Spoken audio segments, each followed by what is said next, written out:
అయినది.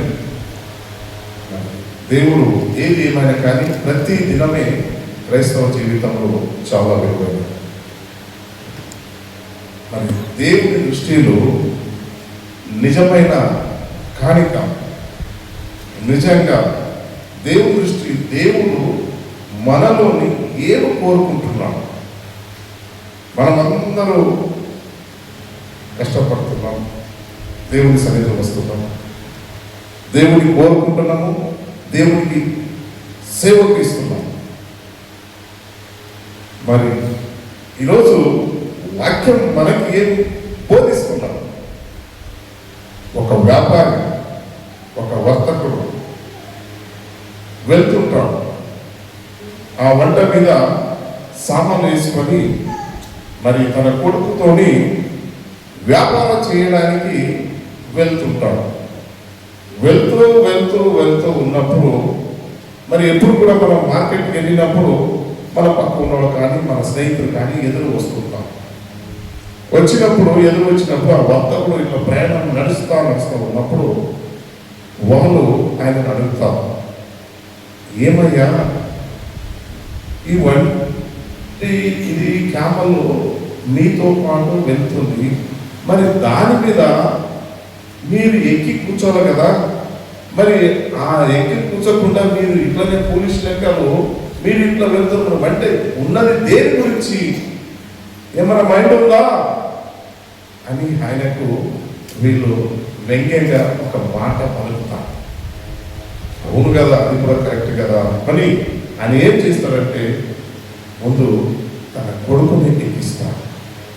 ఆ వెంట మీద కొడుకుని ఎక్కించిన తర్వాత కొంచెం దూరం వెళ్ళిన తర్వాత ఇంకొక వర్తక సంఘం ఎదురు వస్తుంటారు. ఆ వర్తక సంఘం ఎదురు వచ్చినప్పుడు వాళ్ళేమంటారు, నీ కొడుకు కూర్చోబెట్టుతావు, నీకు ఏమైనా బుద్ధి ఉందా? నువ్వు పెద్ద మనిషి, నీవు ఉన్నావు,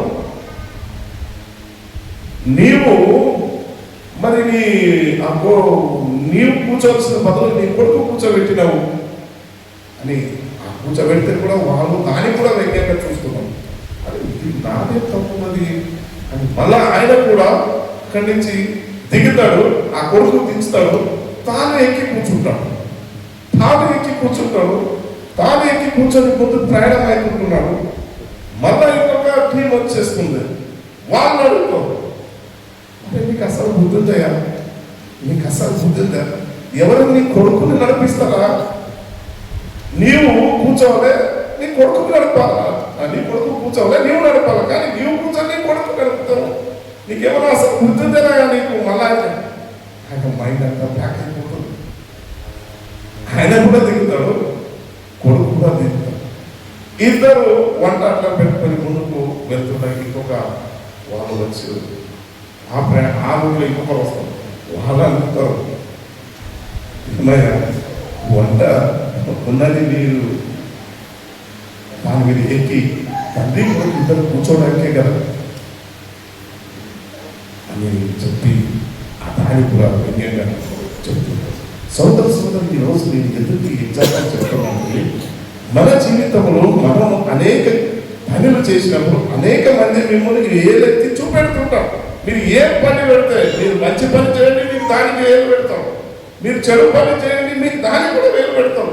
ఏది చేస్తే కూడా సమాజం మిమ్మల్ని ఏలెత్తి చూపెడుతుంటారు. అందుకే మీరు ఏమి చేస్తున్నారో కరెక్ట్ కానీ మీరు విశ్వాసంతో పని చేస్తే తప్పకుండా దేవుడు మీకు ఆశీర్వదిస్తాం. ఆమేన్. ఎందుకు ఈ దేవుడు ఈరోజు ఈ వాక్యం ద్వారా మమ్మల్ని అందరూ హెచ్చరిస్తారు? దేవుని దృష్టిలో నిజమైన కానుక ఏమై ఉంటుంది అన్నది మనం 21 Luke chapter 21:1-4 యేసు ప్రభు ఈ లోకంలో ఉన్నప్పుడు ఆయన సిలువకు అప్పగిస్తాడు అన్న ఒక సందర్భము, ఆ సమీప కాలంలో ఆయన అనేక మందికి తన శిష్యులకి ఈ బోధ డే బై డే ఒక్కొక్క బోధ చెప్తా వెళ్తుంటాడు. కానిక విషయంలో కానీ, ఇతరులను ప్రేమించే విషయంలో కానీ, మరి తప్పిపోయిన కుమారుల విషయంలో కానీ అనేక విషయాలు దాని ఎగ్జాంపుల్ అంటే వీరిని హెచ్చరించడానికి, వీరిని బలపరచడానికి, వీళ్ళు ఎలాగైనా నేను తండ్రి అయిన దేవుని సన్నిధిని వెళ్తున్నాను, మరి వీళ్ళు స్ట్రాంగ్గా ఉండాలి. వీళ్ళు స్ట్రాంగ్గా ఉండడానికి వాళ్ళకి ముందు నుంచి కూడా వాళ్ళకి ట్రైనప్ చేసుకుంటాడు. మనం కూడా మన జీవితం మన పిల్లలకి వెళ్తున్నాం, బెట నా పని అయిపోతుంది, ఇదంతా ఆస్తి నువ్వు వారసుకున్నావు, ఇదన్నీ చూసుకోవాలి, నాకు ఇక్కడ అప్పు ఉంది, నాకు ఇక్కడ బిల్డింగ్ ఉంది, నాకు ఇక్కడ ప్లాట్ ఉంది, ఇక్కడ పొలం ఉంది. ప్రతి ఒక్క మానవుడు తన కుటుంబం, తన పిల్లల గురించి ఎక్స్ప్లెయిన్ చేస్తాడు ముందే. మరి ఈరోజు దేవుడు కూడా ఈ వాక్యంలో మనకి తెలియపరుస్తున్నాడు. ఏమనండి? True giving. నిజంగా మనము నిజమైన అర్పణ ఏమై ఉంటుంది మన జీవితంలో? నిజమైన అర్పణ మనము ఏమై ఉంటుంది? True giving. మరి దీనికి ఎగ్జాంపుల్ ఒక స్త్రీ, ఒక విధవరాలు. ఇక్కడ మనం ఏమంటాం? ఒకసారి ఒక చదువునా ఫస్ట్ వచ్చిన 21 కాణిక పెట్టెలో తమ కాణికలను వేయించున్న ధనవంతులను ఆయన పారచూచెను. ఒక విధవరాలు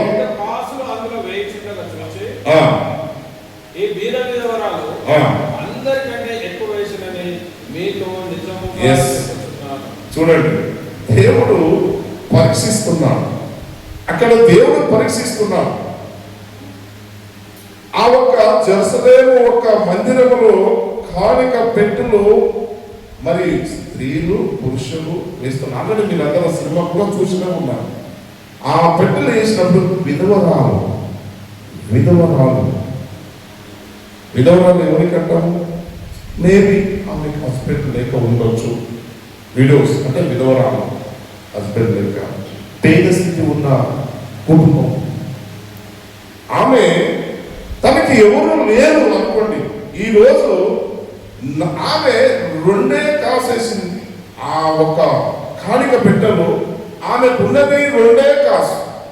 ఆ 2 కాసు ఆమె తన హృదయపూర్వకంగా ఆ కాణిక పెట్టెలో 2 కాసు ఉన్నది, దాంట్లో ఉన్నదంతా ఆ కాణిక పెట్టెలో తాను వేసి. కానీ ధనవంతులు ఏం చేశారు? అదంతా చూపెట్టండి, నేను ఇంత వేస్తున్నాను అని ఇట్లా వేసేది. యేసు ప్రభు చూశారు. మన జీవితంలో కూడా మనం ఏమనుకుంటున్నాం? కాణిక విషయం వస్తే మనం ఏమనుకుంటున్నాం? దాంట్లో కూడా మనం కాంపిటీషన్ పడుతుంటాం. నేను ఇంత, ఆయన ఇంత ఇచ్చాడు, నేనెందుకు ఇంత ఇవ్వాలి? ఆయన ఇంత ఇస్తున్నాడు, నేను ఆమెను ఎక్కువ ఇవ్వాలా తక్కువ ఇవ్వాలా, లేకపోతే నేనెందుకు ఇవ్వాలి? సహోదరుడు, ఈరోజు దేవుడు నిన్ను నన్ను అడుగుతున్నాను, నీ డబ్బు గురించి పోలుస్తాడు దేవుడు. నీ హృదయములో నాకు ఇవ్వండి అంటాడు. ఆయన సంఘం ఆయన కట్టుకున్నాడు. ఆయన ఎలాగైనా నడిపిస్తాడు. ఎవరు ద్వారా ఈ సంఘము నడిపిస్తాడు. నీవు నేను ఇస్తే మాత్రం ఈ సంఘం నడుస్తుందన్నది అది ఎప్పుడు కూడా ఊహించకూడదు. ఇది దేవుని మందిరము, దేవుని నిర్మించిన మందిరం. అందుకోసమే కానుక విషయంలో నీవు సంతోషంగా ఇచ్చేవానికి దేవుని కృప ఉంటుంది, దేవుని ఆత్మ ఉంటుంది. ఈరోజు వాక్యం చూస్తున్నాం. మనిషి బయట చూస్తున్నాడు. ఒక మనిషి ఎప్పుడు కూడా అవుట్లుకే చూస్తాడు, కానీ దేవుడు అన్నవాడు నీ హృదయాన్ని పరీక్షిస్తాడు. ఎగ్జాంపుల్, మనం ఎప్పుడు కూడా అవుట్లుక్ చూస్తుంటాం, కానీ దేవుడు అన్నవాడు నీ హృదయం అంతరంగా మనం చూస్తాడు. సామెతలు మరి ఒకసారి సామెతలు చెప్పడం 16:7 అయితే ఒకసారి చూడము. దేవుడు హృదయమును చూస్తాడు, దేవుడు హృదయమును చూస్తాడు అన్న. మరి అయితే యెహోవా సమూయేలుకు ఇలాగ సెలవిచ్చెను, అతని రూపమును అతని ఎత్తును లక్ష్య పెట్టము. మనుషులు లక్ష్య పెట్టు వాటిని యెహోవా లక్ష్య పెట్టడు. నేను అతను త్రోసివేసి మనుషులు పై రూపము లక్ష్య పెట్టుదరు, గాని యెహోవా యెహోవా హృదయమును లక్ష్యపెట్టును.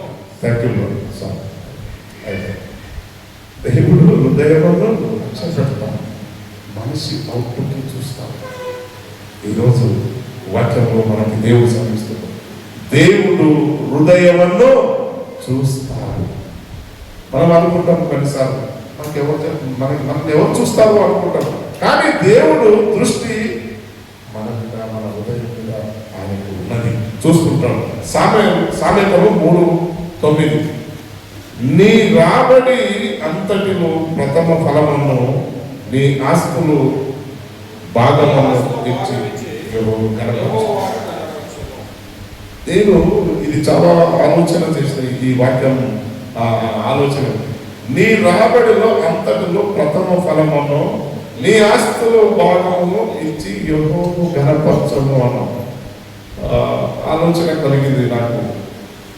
నిజంగా మరి దేవుడు మనిషి చెయ్యలేనిది భారం పెట్టాడు. దేవుడు అసాధ్యమే, మనిషికి అసాధ్యమే, దేవుడికి సాధ్యం, మనిషికి అసాధ్యమే.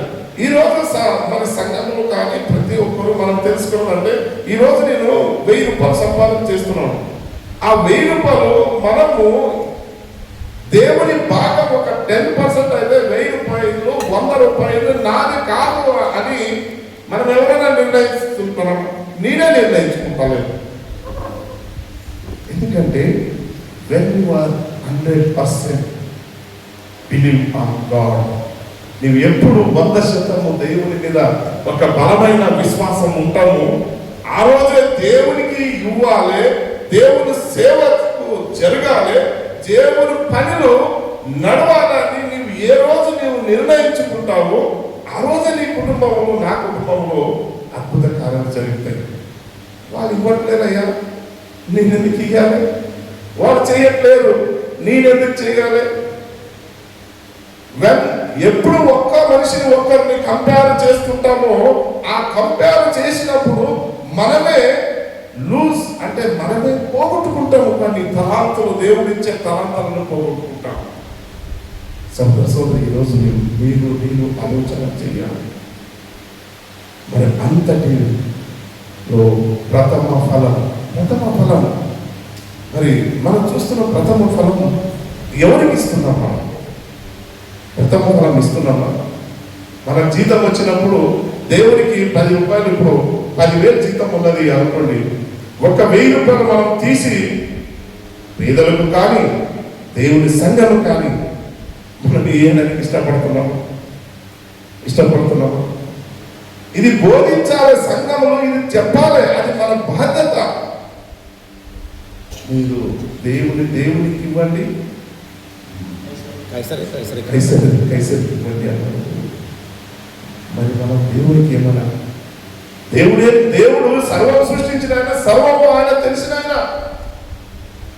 భూమి, ఆకాశము, జలచర, సముద్రము, మనిషి అందరూ సృష్టించిన దేవుడికి ఆయనకి ఏది అవసరం లేదు. నీ హృదయం కావాలి, అది ఒకటే కోరిక, నువ్వు మంచిగా జీవించాలనే కోరిక ఇచ్చేవాడే ఆయన. మనం ప్రతి ఒక్కరి దాంట్లో ఆలోచించి దేవుడికి ఇస్తే మనకేం దొరుకుతుంది? సోదరి ఈరోజు దేవుడు నీతో నాతో మాట్లాడుతున్నాడు. నీ రాబట్టి అంతటి ప్రథమ ఫలం దేవుడికి ఇవ్వాలనే దేవుడు చెప్తున్నాడు. నీవు ఇచ్చిన కొలది నీవు దీవించబడతావు అంటున్నాడు. నువ్వు ఎప్పుడు దేవుని పనిలో నువ్వు ఇచ్చిన కొలది దీవించబడతావు. ఈరోజు వాక్యంలో చూస్తున్నాం 2 కొరింథీయులు 9:7 ప్రతి ఒక్కరూ తన హృదయంలో నిర్ణయించిన ప్రకారమే ఇవ్వాలను. మనం హృదయంలో నిర్ణయించిన ప్రకారం.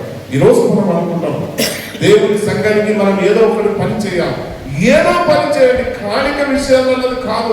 నీ హృదయం ఇవ్వాలంటే నీవు దేవుని సన్నిధిలో ప్రార్థించుడు, దేవుని సంఘానికి వచ్చుడు, దేవుని పనులు ప్రతి ఒక్కరికి పని చేస్తే ఆ జీతము దేవుని సన్నిధిలో కౌంటింగ్ ఉంటుంది.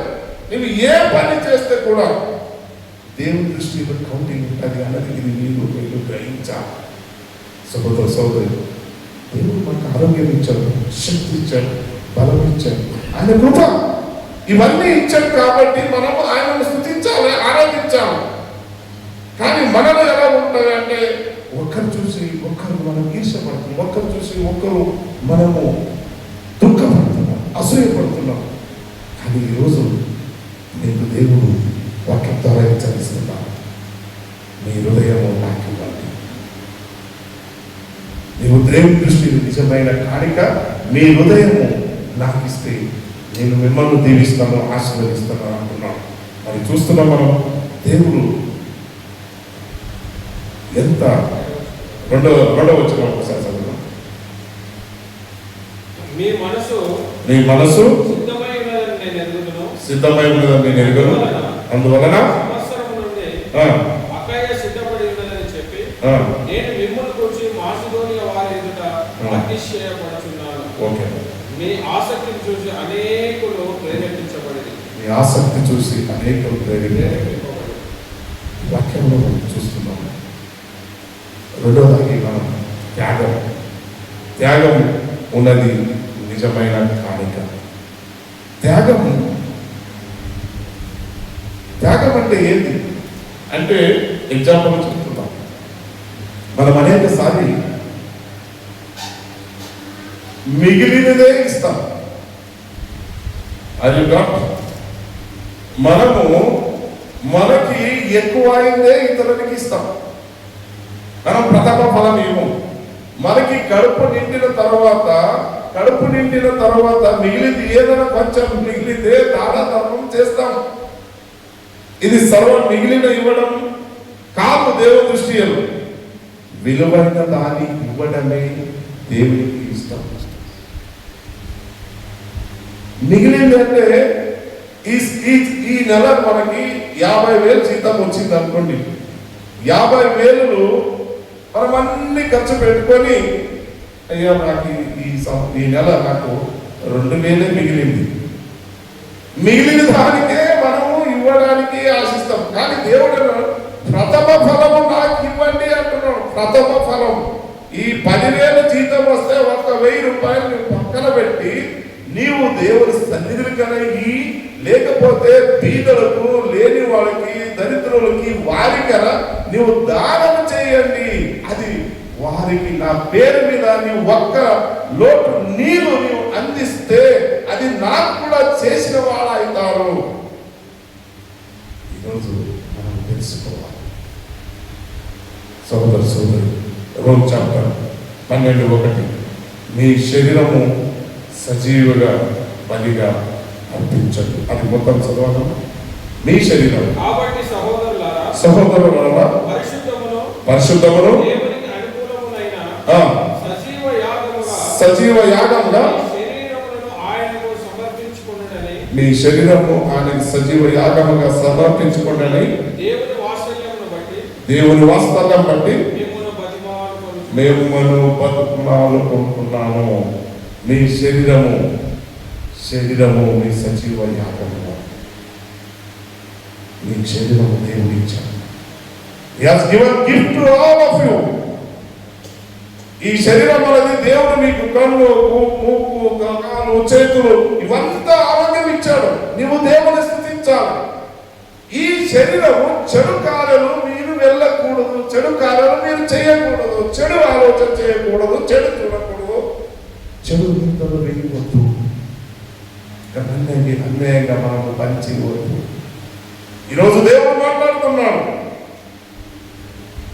మరి నీకు కాలు ఇచ్చాడంటే కొంతమందికి కాలు లేని వారు లేరా, కొంతమంది కళ్ళు లేని వారు లేరా, కొంతవారికి చెవు లేని వారు లేరా. చెవు లేరు వాళ్ళు ఏమంటే కూడా మాట్లాడలేరు. నీవు కోట్లు ఇస్తే కూడా చెవు ఒరిజినల్గా రాదు. నీవు వాళ్ళకి అదృష్టవంతుడు కదా, నీవు వాళ్ళకి నువ్వు బ్లెస్డ్ పర్సన్ కదా. మరి ఎందుకు నీవు చింతిస్తున్నావు? సోదరి ఈ సత్యము ఏ రోజు నువ్వు తెలుసుకుంటావు, ఆ రోజు నుంచి నీవు మారుతావు, నీ కుటుంబం మారుతావు, సమాజము మారుతావు. తనను తాను తగ్గించుకున్నవాడు హెచ్చించబడతాడు, తనను తాను హెచ్చించుకున్నవాడు తగ్గించబడతాడు. దేవుడు నాకు అన్ని ఇచ్చాడు, సర్వం ఇచ్చాడు, ఆరోగ్యం ఇచ్చాడు.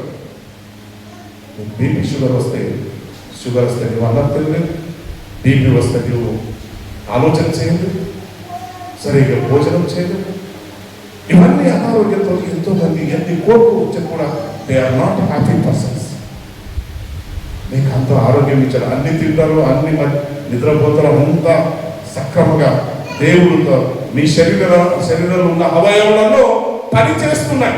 ప్రతి ఒక్కటి ఏ టైంలో ఎలా పని చేయాలని శరీరంలో ఉన్న అవయవాలు అవి పని చేస్తున్నాయి. అది దేవుని క్రియ వల్ల జరుగుతుంది. ఎందుకంటే ఈరోజు వాక్యం చూస్తున్నాం. అందుకే మీ శరీరము సజీవ యాగంగా ఉండాలి. మీ శరీరం అనేది సజీవ యాగంగా ఉండాలి. ఎవరు అనుకోండి. మరి అతను వెళ్ళినప్పుడు, ఆ వంట మీద వెళ్ళినప్పుడు వాడు కూర్చుంటే కూడా ఒక మాట అన్నది సమాజం, దిగితే ఒక మాట అన్నది సమాజం, నడిస్తే అన్నది, మాట్లాడుతుంది అన్నది, ఇవంతా ఉండదు సమాజాలు. మీరు ఈ లోకములో బ్రతకాలంటే మీరు యేసు ప్రభువును వెంబడించండి అన్నాడు. నన్ను వెంబడిస్తే, నా మార్గంలో నడిస్తే, మీరు నా మీద విశ్వాసం ఉంటే ఇవన్నీ జయించగలరు. ఎవరు ఏమంటే అనుకోని మనకి నోరు వాళ్ళంటారు, బాగుంటారు, తింటారు. ఎస్, ఆ గుణలక్షణము నీవు తగ్గింపు గుణలక్షణంలో నీవు తప్పు చేయకుండా ఉన్నప్పుడు మరి దేవుడిని తప్పకుండా ఆశీర్వదిస్తాడు. మరి వాక్యంలో మనం చూస్తున్నాం సోదరి. మరి లూక్ చాప్టర్ 18:28 నుండి 38 వరకు మనం చూస్తే పేతురు చెప్పాడు, నేను కూడా అన్ని వదిలేసి వచ్చినామయ్యా, అన్ని వదిలేసి వచ్చినాము. నువ్వు చెప్తున్నావు నీ హృదయం నాకు ఇవ్వండి అన్నావు. నీ హృదయం కాదు, మా జీవితమే నీకు ఇచ్చినావు. నువ్వు ఖాళీ హృదయము నువ్వు మాకు ఇవ్వండి అంటే దేవుడు మీకు ఓన్లీ హృదయం అడుగుతున్నాడు. నీ హృదయం నాకు ఇవ్వండి అంటే మేము మా సర్వము, నా భార్య వదిలేసిన, నా తండ్రి వదిలేసిన, నా తల్లి వదిలేసిన, నా బంధువులను వదిలేసిన, నా ఆస్తి వదిలేసిన, నా సంపద వదిలేసిన, నా బిజినెస్ వదిలేసిన, నా సర్వము వదిలేసి నేను నిన్ను వెంబడిస్తున్నాయా. నేను ఒకటే హృదయం, ఒకటే కాదు, నాకు ఉన్న ఆస్తి అంతస్తు అన్నీ ఇచ్చేసిన, నాకు ఏది దాని గురించి చింతిస్తలేదు. నిన్ను వెంబడిస్తాను. నేను నిన్ను వెంబడిస్తే నాకు ఏం చేస్తావు? పేతురు ఇదిగో మేము కలిగినదాన్ని విడిచిపెట్టి నిన్ను అనుసరిస్తున్నాం. ఆయన వారితో దేవుని రాజ్యం నిమిత్తమై ఇల్లు గాని, భార్యను గాని, అన్నతమ్ములు గాని, తల్లిదండ్రులు గాని, పిల్లలు గాని విడిచిపెట్టిన వాడు ఏమందో పరమందు నిత్య జీవం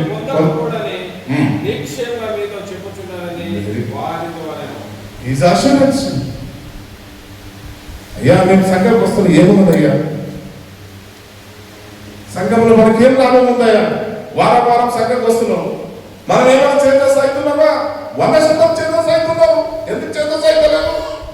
వాక్యం ద్వారా మీరు బలపరచబడుతున్నారు, వాక్యం ద్వారా మీరు ఆత్మీయంగా నడుస్తున్నారు, మీ కుటుంబము బాగుపడుతుంది, సమాజంలో ఎలాగ బతకాలంటే సంఘం నేర్పిస్తుంది, ఎలాగ మాట్లాడాలని నేర్పిస్తుంది, ఎలాగ పని చేయాలని నేర్పిస్తుంది, ఎలాగ కుటుంబంలో పాలించాలి, ఎలాగ డబ్బు ఖర్చు పెట్టాలి, ఎలాగ మనం జీవించాలి, ఎలాగ సేవ చేయాలి, ఎలాగ మనము ఈ లోకము జయించాలి, సైతాన్ను మనం జయించాలి. ప్రతి ఒక్కటి నువ్వు సంఘానికి వస్తేనే దేవుడు నీతో మాట్లాడతాడు. సోదరు ఈరోజు దేవుడు మాట్లాడతాడు. అవునయ్యా, నిన్నే ఫాలో చేస్తున్నాం, మాకేం లాభం ఉన్నది? నీ సంఘానికే వస్తున్నాం, మాకేం లాభం ఉన్నది? లాభము దేవుడు నీకు ఇస్తానే ఉన్నాడు. కానీ నీకు తెలియని రీతిగా నీకు లాభం సమకూరుస్తున్నాడు. ఎందుకంటే నీవు నీ హృదయము ఆయన ఇచ్చినావు కాబట్టి ఆయన నిన్ను ఆశీర్వదిస్తాడు. ఈరోజు దేవుడు మాట్లాడుతున్నాడు. మరి చూస్తున్నాము, మరి అబ్రాహాము తన జీవితంలో ఏం త్యాగం చేశాడు నీకు అందరికీ తెలుసు. తన కుమారుడిని వెనక చూడకుండా ప్రథమ ఫలమైన తన ఏకైక కుమారుడిని కూడా త్యాగం చేయడానికి వెనకాడలేదు, వెనక చూడలేదు. నీ కొడుకును నాకు అర్పించు అన్నాడు. ఒక మాట, అవును నేను అర్పిస్తాను. సోదరి నీవు అయితే చిన్న విషయం కూడా మనం ఏం చేస్తున్నాం, వెనకంచు వేస్తున్నాం. అయ్యా నాకు నీ జీతం ఈ నెల జీతం ఉంది, మరి నీ నెల జీతం సేవకు అర్పించు అన్నమనుకో. అయ్యా నా పెళ్ళాంటిలో నేను ఎక్కడ పోషించాను? Yes common. నేను 10,000 వస్తే నీ రోడ్డు మీద పడతాను, నేను ఎక్కడ చేయాలన్నా దేవుడే నాకు అనుగ్రహించడు అని మరి బలమైన విశ్వాసం నీలో నాలో ఉండాలి. Yes I'm giving to this month 10,000 salary for serving of God అని ఏ రోజు నీ మనసులో నీవు అర్పితము చేస్తావు, నాకు నడిపించమని ఆయన ఉన్నాడు, ఆయన చేస్తాడు అని when you are believing in God, నువ్వు నమ్మిన ఎడల దేవుడు దయచేస్తాడు, నడిపిస్తాడు, కాపాడుతాడు. ఈరోజు దేవుడు ఆయన నమ్ముకున్నాడు. 100 సంవత్సరాలు ఉన్నప్పుడు 90 సంవత్సరాలు 100 సంవత్సరాలు ఉన్నప్పుడు ఆయన ఆశీర్వదించాడు, ఆయన కొడుకునిచ్చాడు. అయితే ఆయన వెనకంజ వేయలేదు. ఈ ఆస్తి ఇవన్నీ ఇచ్చినవయ్యా, నాకు ఏం లాభం, నా కొడుకే ఇవ్వలేదు కదా. అనేక మంది మీ పిల్లలు, కాలేజీ పిల్లలు మన సంఘంలో ఉన్నారేమో, వాళ్ళే ఆలోచన చేస్తూ ఉంటారు కొన్నిసార్లు. అయ్యా నాకు అన్ని ఆశీర్వదించినావు, ఉద్యోగం ఇచ్చావు, సంపత్తి ఇచ్చినావు, సిరి ఇచ్చినావు, అన్ని ఇచ్చినావు, కానీ నాకు కొడుకు లేరు కదయ్యా, నాకు వారసుడు ఎవరు లేరు కదయ్యా అని అనేక మంది పిల్లలు కాలేజీ వాళ్ళు కన్నీరు కాసుకుంటారు. కానీ దేవుడు వాళ్ళతోనే మాట్లాడతాడు, నిన్ను ఆశీర్వదించయ్యా, నిన్ను ఐఎమ్ టెస్టింగ్ యూ, నిన్ను నేను పరీక్షిస్తున్నాను, నువ్వు నిజంగానే నాలోనే నిలబడుతున్నావా, నీ భార్య నాలోనే నిలబడుతుందా, మీరిద్దరు ఏక శరీరంగా ఉంటున్నారా, లేదా మీ శరీరము ఇంకొకరికి అర్పిస్తాడా? నీవు సమాజం ఏమంటది, ఇంకొక భార్య చేసుకోవయ్యా, మీ పిల్లలు కావట్లేదు, ఇంకొక భార్య చేసుకోవయ్యా, నీ పిల్లలు నేను ఇంకొకటి చేసుకో, నేనే పెళ్లి చేస్తానయ్యా, భార్య కూడా అనొచ్చు, నీ పిల్లలు కావట్లేదు కదా, నీవు ఇంకొకరిని నువ్వు చేసుకో, నేను ఉంటున్నా అనొచ్చు. కానీ దేవుడు అలాగే పర్మిషన్ ఇయ్యడు. ఆమె ద్వారానే నీకు బ్లెస్సింగ్, ఆమె ద్వారానే నీకు నీ పుట్టబోయే బిడ్డ కొడుకు వారసుడు ఆయనే అవుతాడు. విశ్వాసించు, నీ బలమైన విశ్వాసంలో ఉండు. సోదరి అనేక మంది మిమ్మల్ని అటు ఇటు మిమ్మల్ని నడిపిస్తారు. మాటల ద్వారా, చూపుల ద్వారా, ఆలోచన ద్వారా, క్రియల ద్వారా మిమ్మల్ని డిస్టర్బ్ చేస్తుంటారు సమాజం. సైతాను ఎవరు మింగాలని సింహతో పారి అటు ఇటు తిరుగుతూనే ఉంటారు. ఎవరు శాతకులు ఉంటారు, నమ్మదిగా ఉంటారు, దైవతో మరి దైవ భక్తి కలిగి ఉంటారు, వాళ్ళని సైతాన్ అన్నవాడు వాళ్ళని ఏదో ఒక రీతిగా డిస్టర్బ్ చేయాలని ఆయన పంతపడుతుంటాడు. ఈరోజు నిన్ను నన్ను కూడా సైతాను ఆ రీతిగా చేయాలని సిద్ధంగా ఉన్నాడు. కానీ నీవు ఎచ్చరగా ఉండి ప్రార్థించు, నీవు ఎచ్చరగా ఉండి ప్రార్థించు. ఈరోజు దేవుడు నీతో నాతో మాట్లాడుతున్నాడు. ఆయన ఎచ్చరగా ఉండి ఆయన దేవుని మాటకి విలువయించి తన కుమార్ని అర్పించడానికి వెళ్ళడానికి సిద్ధపడ్డాడు. దేవుడు ఆయనతో మాట్లాడాడు. ఈరోజు సోదరి నీతోని నాతోని దేవుడు మాట్లాడుతాం. మూడవదాన్ని మనం చూస్తున్నాం, విశ్వాసం అంటే పూర్తిగా దేవుడిపై ఆధారపడడం. విశ్వాసం అంటే అటువంటి విశ్వాసం కాదు. మనకు మంచిగా అయితే కూడా దేవుడే, చెడు జరిగితే కూడా దేవుడే అనుకోవాలి. మనకి మంచిగా జరగలేదు అనుకోండి, మనం ఏమంటున్నాము, దేవుడు ఉంటే నాకు ఇటువంటి ఎందుకు జరగాలి? ఎస్, దేవుడు కూడా కొన్నిసార్లు మిమ్మల్ని పరీక్షించడానికి పంపుతాడు. సైతాను కూడా మీ మీద పంపుతాడు. వాక్యంలో ఉన్నది, సౌలు మీద దురాత్మ పంపాడు, యోగు కూడా ఆయన మీద కూడా దురాత్మ పంపాడు, ఆయన పరీక్షించుకొని. నేను వాళ్ళకి గొప్ప వాళ్ళ కోటీశ్వరులు, వాళ్ళకున్న ఆస్తి మనకేముందని సోదరు మనం సస్తే మనకు పాట పెట్టడానికి కూడా స్థలం లేదు, అది కూడా కొనడానికి కూడా పైసలు లేవు. 3 అడుగులు 6 అడుగులు ఏదో అర్థం చూడు, అది కూడా కొనడానికి కూడా మన దగ్గర పైసలు జీతం లేదు, అది కూడా రేటు పెరిగిపోయి. ఒక మనిషి పాట పెట్టాలంటే మినిమం 3 లక్షలు ఖర్చు అవుతుంది అంట. 3-4 లక్షలు ఖర్చు అయిపోతుంది. కానీ మనం 3-4 లక్షలు సంపాదించాలంటే 3 నెలలకి మన జీతం పోతుంది అనుకోవాలి. మన ఇంట్లో ఎవరు చనిపోతే 4 నెలలు మనం పని చేయాలి. అందుకే కాలము దగ్గరికి ఉన్నది అనే రాకడ. ఆ రాకడ సమీపిస్తుంది. నేను సిద్ధపాటు ఉన్నామా లేదా అని మమ్మల్ని పరీక్షించుకోవాలి. ఈరోజు వాక్యం ద్వారా దేవుడు మాట్లాడుతున్నాడు. విశ్వాసమైన కానుక, త్యాగము, విశ్వాసము, ప్రేమ. ఎప్పుడు నువ్వు విశ్వాసంగా దేవునికి కానుక అర్పించినప్పుడు నేను దేవుడు దీవిస్తాను. విశ్వాసం అంటే పూర్తిగా దేవుని మీద ఆధారపడదు. ఈ విధవరాలు ఎప్పుడు కూడా ఆమె భవిష్యత్తు గురించి ఆలోచన చేయలేదు. ఈరోజు నాకు మరి ఆ స్త్రీ కూడా చూస్తున్నాం. ఇంకొక స్త్రీ ఉన్నది, నేను చెప్పగలరా? ఆమె ఉన్నది రొట్టె, నూనె, ఇవి సారాపత్తి నిజపదాలు. ఆమె కూడా ఇది చేసుకొని ఈ అప్పం తిని ఈ ఆయిల్ అయిన తర్వాత మేము కూడా చనిపోవడానికి సిద్ధంగా ఉన్నాము. ఇది నీకు ఇస్తే అనలేదు. ఆమె నీకు ఇస్తే నాకేం వస్తుంది అనలేదు.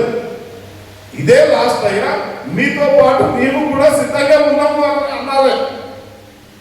ఒక మనిషి మీ ఇంటికి వచ్చినప్పుడు మీలో నేను ఎంత ఉంటుంది? 10 రూపాయలు ఉంటే ఒక్క రూపాయల సహాయం చేయండి. అన్నం పెట్టండి. పేదవాళ్ళకి ఒక లోటు లేదు. నా నామములో మీరు ఏది చేస్తారో అది మీకు పరలోకములో కూడా కౌంటింగ్ ఉంటుంది. ఇది సత్యం. సోదరులు మీరు నమ్ముతారు. మా షాప్కి ఎవరైనా వచ్చారనుకోండి, మన వాళ్ళు ఎవరు ఇవ్వడానికి రెడీ లేకపోతే నా దగ్గర ఎంతలో ఉంటే కూడా ముందు ఆ బీదలు అడిగేదానికన్నా ఎంతలో ఇస్తారు. అది ఇవ్వాలి. ఆ ప్రేమ మనం చూపెట్టాలి. వాళ్ళు ఈరోజు మీ ఇంటి దగ్గర ఎవరైనా లేని వాళ్ళు వచ్చారు అనుకో, వాళ్ళు పరిస్థితులలో చూసారా మనం సహాయం చేయాలి. అది క్రైస్తవ లక్షణం. పరిస్థితులలో చూసారా సహాయం చేయాలి. ఉన్నవాడికి ఇవ్వద్దు, లేనివాడే వస్తారు మీ ఇంటికి. ఉన్నవాడు ఎందుకు వస్తాడు? సోదరి ఈరోజు వాక్యం విశ్వాసం అంటే పూర్తిగా దేవునిపై ఆధారం. సామెతలు 3:5 దయచేసి ఫాస్ట్గా టైం అయితే. సామెతలు 3:5 నీ హృదయం అంతటితో యెహోవాను నమ్ముకున్నాము. హెబ్రీయులకు 11:6 విశ్వాసం లేక దేవుని సంతోషపరచడం అసాధ్యము. విశ్వాసం లేకుండా దేవుని సంతోషపరచడం అసాధ్యమే. ఈరోజు దేవుడు నాతో నీతో మాట్లాడుతున్నాడంటే నేను విశ్వాసంతో ఉన్నామా? ఈరోజు దేవుడు మాట్లాడుతున్నాడు. విశ్వాసం బలపరచడానికి సంఘం వస్తే విశ్వాసం పెరుగుతాం. మూడోదాగి మనం లాస్ట్ టైం అవుతుంది కాబట్టి లాస్ట్ వస్తున్నాము. సంతోషంతో ఇవ్వాలి. ఎప్పుడు కూడా గునుగుంటూ సడుగుతూ ఎవరికైనా మనం సాయం చేసినప్పుడు ఎందుకు వచ్చినావు నా పేరు, ఎందుకు వచ్చినావు మా ఇంటికి ఊరికే వస్తున్నావు అని వాడికి గునుగుంటూ సడుగుతూ వాడికి ఇవ్వద్దు. నీవు ఇవ్వాలి అన్నప్పుడు నువ్వు సంతోషంగా ఆయనకి ఇవ్వండి అంటున్నాడు. దేవుడు కూడా నీవు సంఘానికి అతని సేవనికి ఇవ్వాలంటే సంతోషంగా ఆయనకు ఇవ్వాలి అంటాడు. ఈరోజు సంతోషంగా నేను ఇస్తున్నామా? ఇక చూడండి, సంతోషం ఇస్తే దేవుడు ఏం ఫలం ఇస్తాడు అని 2 కొరింథీయులకు 9:7 ఒకసారి చదవాలని మనం చేస్తాం. 2 కొరింథీయులకు పౌలు రాసిన 2 కొరింథీయులకు 9:7 బలవంతముగా కాకయు తన హృదయంలో నిశ్చయించిన ప్రకారముగా చేయవలెను. దేవుడు సంతోషంగా ఇచ్చేవారిని ప్రేమిస్తాడు. సంతోషంగా ఎవరికైనా కానీ మనం ఏదైనా చేయాలంటే మనసారా ప్రేమించాలి. మనసారా ప్రేమించే వారికి ఇవ్వాలి. ఇవ్వాలా వద్దా? నేను ఇస్తే వాడు బాగుపడతాడు, నేను ఇస్తే వాడు మంచిగా అవుతాడని కొంతమంది ఇలాగే ఉన్నారు. ఇచ్చినది కూడా నీవు వెనక నీవు జ్ఞాపక చేసుకోవద్దు. You don't remember. నీవెవరికైనా 10 రూపాయలు సాయం చేసినప్పుడు నువ్వు మళ్ళా ఆయనకు నేను ఇచ్చిన కాబట్టి ఆయన ఈ పొజిషన్ లో వచ్చాడు, నేను ఇచ్చిన కాబట్టి ఈమె ఈ పొజిషన్ లో ఉన్నది. You don't remember. అది నీకు తెలుసు, ఆ దేవునికి తెలుసు. చాలా మంది మానవుడు మనం ఫెయిల్ అయ్యేది ఇట్లని. మనం ఎవరికైనా కొంచెం సాయం చేస్తే నేనే చేసినండి ఆయన ఈ పోస్ట్ ఈ పొజిషన్ నిలబడడానికి కారణం నేనే అని అనేక సాకులు చెప్తున్నారు. అప్పుడే నేను అన్నప్పుడే మనం ఫెయిల్. నీవు ఇచ్చినది దేవునికి తెలియాలి, నీకు తెలియాలి, ఆ పర్సన్ ఈ ముగ్గురికి తెలిసి ఉంటారు. 10 మందికి మీరు చెప్పేది అవసరం లేదు. ఈరోజు దేవుడు మీతో మాట్లాడతాం సంతోషంగా. ఇప్పుడు మా కొడుకు ఏదో ఒకటి ఇస్తాం, 10 మందికి చెప్పుకుంటాం. అమ్మ ఆయన సంతోషంగా మన సంతోషంగా అనుకొని ఆయనకి కావలసిన ప్రతి ఫెసిలిటీ మనం చేస్తాం.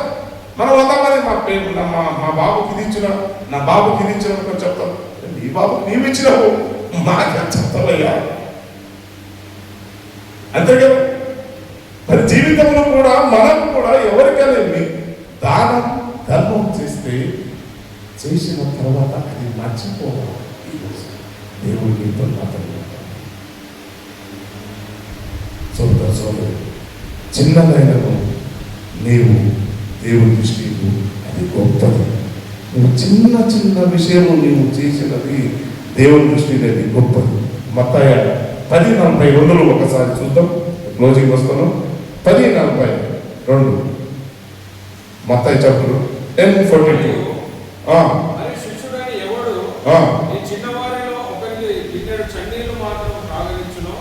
చిన్నవాళ్ళు నీళ్ళు ఒక్కరికి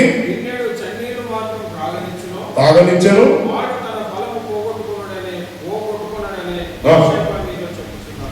చూడండి దేవుని వాక్యం. చిన్నది ఇస్తే కూడా మీరు పొలము పొందుతారు, పరలోక రాజ్యము. అది కూడా మీకు ఆ పరలోకంలో లిఖితంలో ఉంటుంది. నేను ఎవరికి సహాయం చేసుకోవాలి?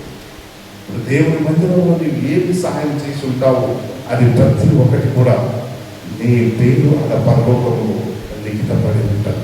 ఈరోజు నేను అనుకోవచ్చు, అయ్యా నీ సంఘానికి నేను 10,000 నీకు డొనేట్ చేసిన, ఆ డొనేట్ చేసిన దాన్ని కూడా పరలోకంలో నా సేవ గురించి నీవు 10,000 డొనేట్ చేస్తావు, నేను ఆశీర్వదిస్తాను అంటాడు. ఒక చిన్న వాటర్ ఆయన నామం ఇస్తే పరలోకం రాస్తామంటే నీ సర్వం నీలో ఉన్న నీ ఆస్తిని కొంచెం నీ కష్టపడిన సొమ్ము దేవుని సేవ గురించి ఇస్తామంటే మరి దేవుడికి నన్ను ఆశీర్వదిస్తుంటే ఉంటాడా? సోదరు గ్రహించాలి, మనం సత్యం గ్రహించాలి. ఎప్పుడు వరకు మనం ఇలాగే ఉంటాము. మార్పు చెందవా నువ్వు, మార్పు చెందవా, నీ బ్రతుకు మార్చుకోవా. మార్పు చెందవా నువ్వు, మార్పు చెందవా, నీ బ్రతుకును మార్చుకోవా. సోదరు మనము ఎప్పుడు కూడా అలాగే ఉండొద్దు. we have to change day by day, we have to change our life. మనము ఎప్పుడు ఈ దినము ఇలాగున్నాము, రేపు ఇలాగున్నారు, ఇలాగోయి దేవుని విశ్వాసకులు మనం కలిసిపోవాలి. ఒకరోజు వస్తుంది, సెకండ్ రాకడ వస్తుంది. బాబు నీవు ఎలా ఉన్నావా అలాగే ఉంటే నీకు ఫలితము లేదు. ఈరోజు దేవుడు మాట్లాడుతున్నాడు, you have to change your life. ఎప్పుడు యేసు ప్రభు దేవుడని నీవు తెలుసుకున్నావు, ఆయన రక్తమును నేను కడగబడినావు, ఆ రోజు నుంచి we are all separate from the world. ఈ దేశము ఈ ప్రపంచంలో మనము ప్రత్యేకించబడినాము. ప్రతి ఒక్క దాంట్లో ప్రత్యేకించబడినాం. మాటలు ప్రత్యేకించబడినాం, చూపులు ప్రత్యేకించబడినాం, నడకలు ప్రత్యేకించబడినాం, కుటుంబంలో ప్రత్యేకించబడినాం, సమాజంలో ప్రత్యేకించబడినాం. We are separate from the world. మిమ్మల్ని చూసి వారు దేవుని కొనియాడబడాలి. వీళ్ళేదయ్యా క్రైస్తవులంతా ఒకరినొకరిని అలా చెప్తారు, వీళ్ళు వాళ్ళు చెప్తారు, వాళ్ళు వీళ్ళు చెప్తారు, వీళ్ళు వాళ్ళకి పడదు, వాళ్ళు వీళ్ళకి పడదు. ఇది క్రైస్తవ లక్షణం కాదు, ఇది సైతానవ లక్షణం. We have to live it. మనం విడిచిపెట్టాలి. దేవుడు ఎప్పుడైనా రావచ్చు. అనేక ప్రాంతాల్లో యుద్ధము జరుగుతున్నాయి. రోజు రోజుకి రేట్లు అగాంతంగా పెరిగిపోతున్నాయి. ఈరోజు గ్యాస్ కూడా దొరుకుతలేదు. ఈరోజు భోజనం కావాలంటే 10 రూపాయలు ఉన్నాయి, 20 రూపాయలు అంటే 20 రూపాయలు 50. ఇదన్నా ఈ ఒక మర్మం అన్న గ్రహించిన మనము దేవుడితో కలిసి ఉండడానికి, ఆ నిత్య రాజ్యము వారసులు కావడానికి మనం సిద్ధపాటు ఉండాలి. సోదరు ఎప్పుడు వరకు మనం నిద్రలే ఉంటాము? ఎప్పుడు వరకు మనం ఈ లోక చింతలే ఉంటాం? ఎప్పటి వరకు మీరు ఉంటే 70-80 సంవత్సరాలు 70-80 సంవత్సరాలు మీకు మంచి ఆరోగ్యము, అన్ని సౌకర్యాలు, అన్ని ఫెసిలిటీ, మీకు మీ హస్బెండ్ మీకు సాధు కరెక్ట్ ఉండాలి, మీ కుటుంబం కరెక్ట్ ఉండాలి, మీకు పెన్షన్ కరెక్ట్ రావాలి, మీకు జీతం కరెక్ట్ రావాలి, అన్ని ఆరోగ్యము బాగా ఉన్నప్పుడే మీకు 70-80 సంవత్సరాలు మీరు జీవించగలరు. లేదయ్యా మీరు లోకమంతా టెన్షన్ పెట్టుకొని మీకు లోకమంతా ఆలోచన కలిగి ఉంటే మీకు 70-80 సంవత్సరాలు యాడికి వెళ్తాం? సోదరులు ఈరోజు ఆలోచన చేద్దాం. ఈరోజు దేవుడు మాట్లాడుతున్నాం. అందుకే వారి న్యూ క్రియేషన్, పాతవన్నీ విడిచిపెట్టిన ఆయన్ని న్యూ క్రియేషన్, నేను కొత్తగా అయ్యాను. ఇవన్నీ నేను వాక్యం విన్న తర్వాత నాలో మీలో మార్పు రావాలి. When you are changing in your body, మరి ఒక డాక్టర్ దగ్గర వెళ్ళినప్పుడు ఒక మనిషికి రోగము వచ్చినప్పుడు ఆయన డే బై డే ఆయనకి ఇంజెక్షన్ ఇస్తూ, దానికి కావలసిన మందు ఇస్తూ, ఆయన టెస్టింగ్ చేస్తూ, రక్త పరీక్ష ప్రతి ఒక్కటి టెస్ట్ చేస్తున్నాడు. ఈయన ఒక బాడీ హెల్త్ ఎలా ఉంది అని పర్సెంటేజ్ చూస్తూనే ఉంటాడు. నేను కూడా ఈ లోకము దేవుడు మన ఎంత ఆయుస్సు తగ్గుతుంటాయి, ఆ తగ్గిన ఆయుస్సు తగ్గంగా మనం కూడా దేవుడితో సావాసం కలిగి ఉండడానికి స్టెప్ బై స్టెప్ మనము ఎదుగుతూనే ఉండాలి. ఆయన విశ్వాసంలో మనం ఎదుగుతూనే ఉండాలి. ఆ విశ్వాసంలో ఎదిగినప్పుడే నీకు ఆడ పరదేశము నీకు నాకు దొరుకుతుంది. అప్పుడు నీకు నాకు ఆ పరలోకం దొరకదు. ఈరోజు వాక్యం ద్వారా మనం దేవుడు మాట్లాడినాం. మరి మనం చేసే పొరపాట్లు ఏమున్నాయి? 2 నిమిషాలు నేను ఫోన్ చేస్తాను. పొరపాట్లు ఏమున్నాయి? ఒకటి పొరపాట మిగిలిన దాన్ని ఇవ్వడం. కామన్ పిట్ ఫాల్ గివింగ్ అంటే మనకు మిగిలింది మాత్రమే దేవుడికి ఇస్తాం, మిగిలింది మాత్రమే ఇతరులకు ఇస్తాం, మిగిలింది మాత్రమే మనం ఇస్తాం. ఈరోజు నుంచి మనం ఆలోచించాలి. దేవునికి ప్రథమ ఫలము దేవునికి ఇవ్వడానికి మనం సిద్ధపాటు ఉండాలి. మూడోదానికి మరి కంపారిజన్, మరి ఒకరికొకరికి మనం కంపేర్ చేసుకుంటాం, పోల్చుకోవడం.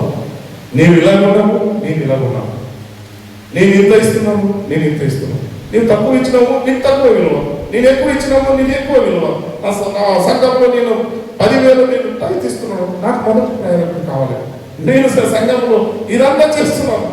ఒక్కరొకరు పోల్చుకోవడం అది మానుకోవాలి. ఈరోజు దేవుడు నీవు ఎప్పుడు నీవు ఇవన్నీ మార్చుకున్నప్పుడు తప్పకుండా దేవుడి మీద మనుషులకు. మూడోదాన్ని ప్రదర్శన కోసం, షో మ్యాచ్ ప్రదర్శన. ఏం ప్రదర్శన?